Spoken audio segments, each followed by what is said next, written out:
আমার কাছে আছে মমতা দিদির সবুজ সাথী সাইকেল। এই সাইকেলটাও কিছু ছেলের এখনও স্বপ্ন, যারা এখনো পর্যন্ত সাইকেল কিনতে পারেনি এমন ছেলে পেলেও আছে।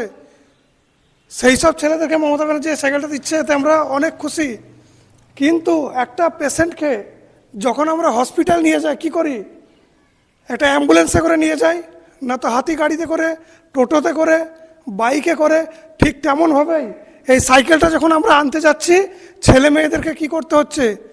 টোটো নিয়ে যেতে হচ্ছে, না তো চার চাকা গাড়ি নিয়ে যেতে হচ্ছে, হাতি গাড়ি নিয়ে যেতে হচ্ছে, না তো এই সাইকেলটা আসার মতো অবস্থাতে নেই। এমন লোক আছে যাদের ভাড়া দেওয়ার ক্ষমতা নেই, তারা সাইকেলটা যদি চালিয়ে আসছে কি হচ্ছে? হ্যান্ডেল খুলে পালাচ্ছে, না তো চেন কেটে পালাচ্ছে, না তো প্যাটেল খুলে পালাচ্ছে, দিয়ে গুরুতরভাবে আহত হচ্ছে সাইকেলটা নিয়ে আসতে গিয়ে। মানে সাইকেলটা যে চালিয়ে আনবে সে চালাতে গিয়ে চেন কেটে পালাচ্ছে, টায়ার ব্লাস্ট হয়ে যাচ্ছে, না তো হ্যান্ডেল খুলে পালাচ্ছে।